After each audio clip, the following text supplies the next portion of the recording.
I was wrestling with several topics when I was coming up with the idea to do this show.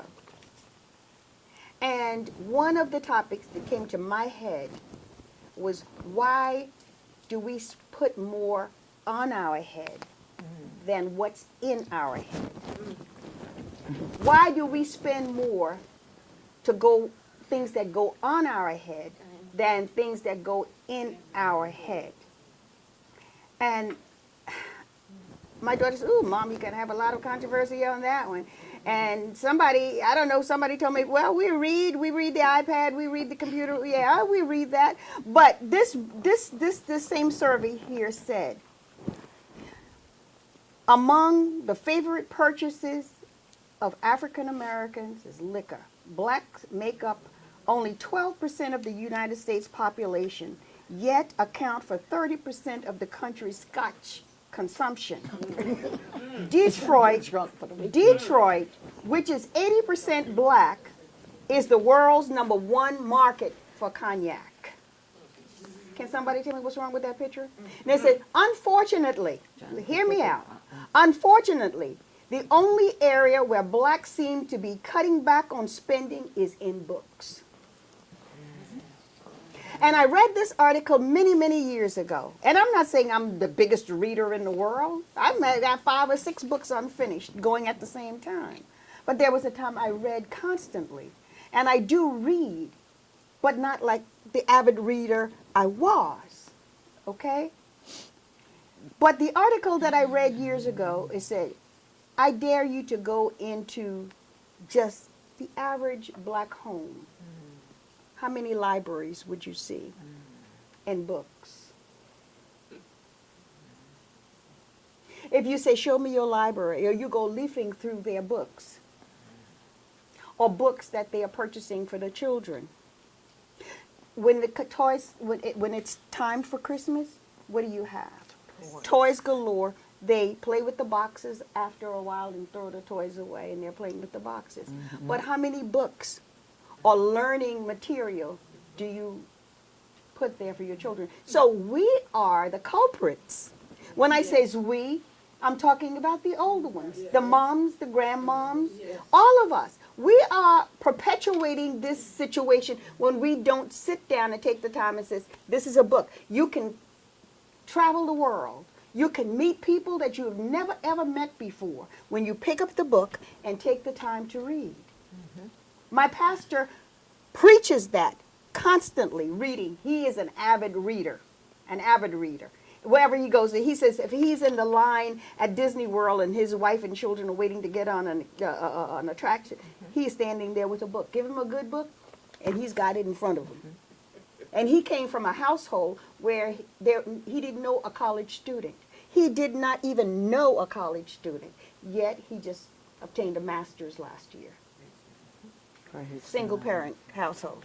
I'm reminded, as you were talking, of not only the messages that we get from our parents, but I want to piggyback on something the doctor said here, and that is when our teachers give our students negative messages about themselves. You see, I was told by my high school counselor, he told my mother not to waste her money sending me to college because I'm not college material. Well, poo on him. But I believed him because he was a white man and they were in authority at the high school I went to. And I told my mama, you said I'm not going to make it in college, so I don't want to go and be embarrassed, right? And my mother was like, you're going to go, right? I didn't have a say-so in it. I went to go get a husband, y'all. I didn't go learn. I figured that's where the smart men were. I was going to find me a husband. And no.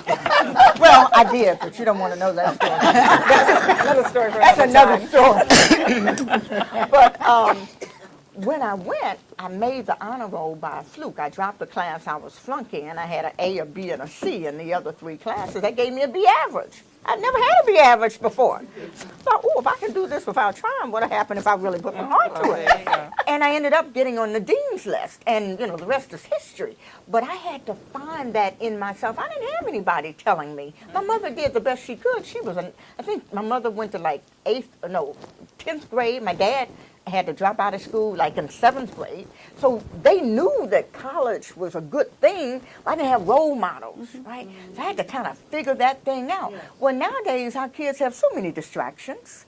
And if teachers aren't encouraging them, and many of them are not, and they don't have a parent because the parent's just 12 years older than them, wow, it gets to be dismal.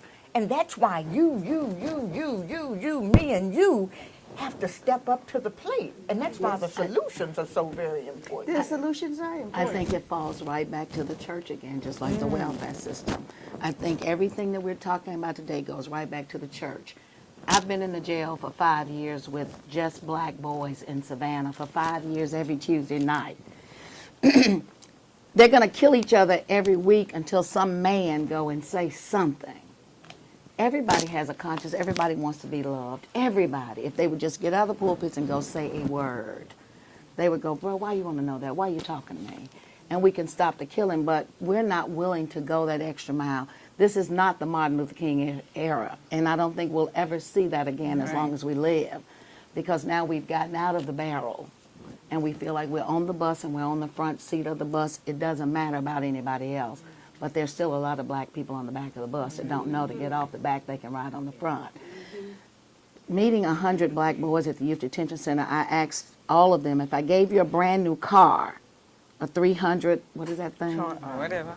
Chrysler 300.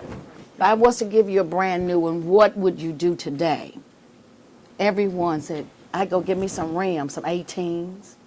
I said, baby, if they're already brand new and they're rolling over in mud, you still want the 18. People gonna see me, Miss Kim. I went, God dog it, baby. If I gave you a brand new car, you would want to go spend at least $5,000 on the rim so somebody can see you. And we're just hung up on being seen and looking good. Empty wagon. But we have to really learn how to save.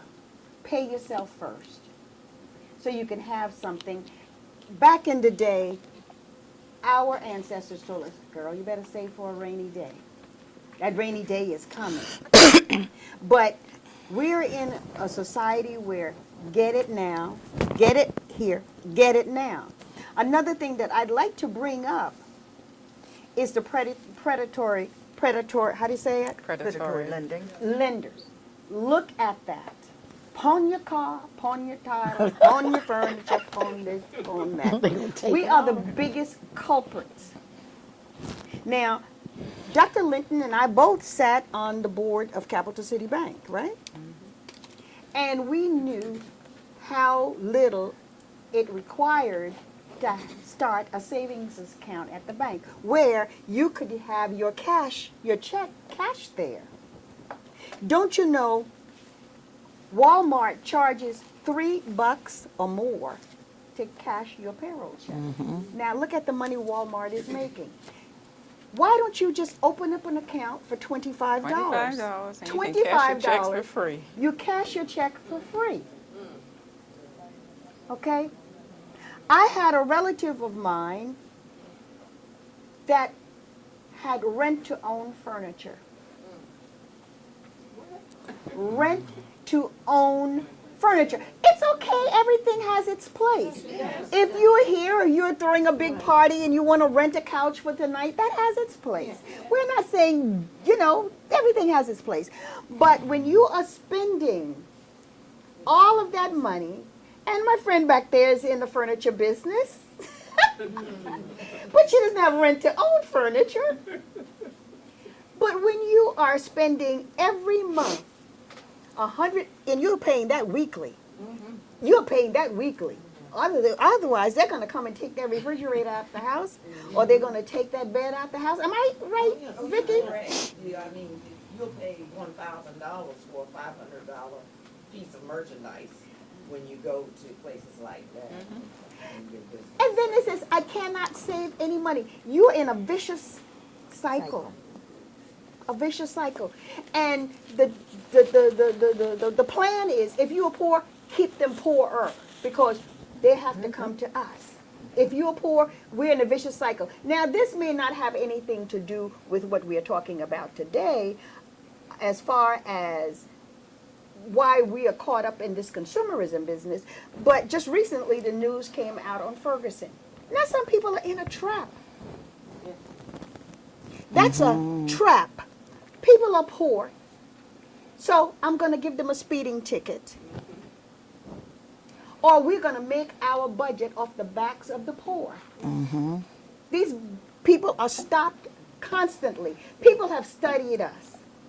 So we are here today to talk about, okay, how can we stem the tide of all of these negative things happening to us, our children, our grandchildren, our neighbors' children?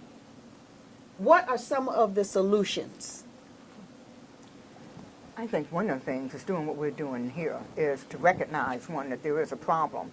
I'm reminded of the prodigal son story, and he found himself in the pig pen. And what he had to do, first of all, was recognize, I'm not in the place where I'm supposed to be. I am far from my destiny. So he recognized his environment was not where he was supposed to be. And I think once African Americans realized that this robbing Peter to pay Paul and this cycle of poverty that or staying in the muck and going to Walmart and payday loans to get money, staying there is not where we need to be.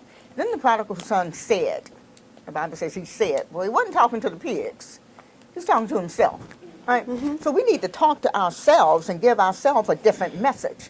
We need to talk to one another. And I like what you said earlier, Estelle, and you said it facetiously, but we all can benefit from that. That's why I hang around Dr. Taylor. We want to hang around people who can build us up, who can seed into us and give us knowledge and give us a new way of thinking. And then he moved. Right? He got up and he went to where his destiny was. So it's going to take doing, not only thinking a different way, but acting now a different way. I'm going to go.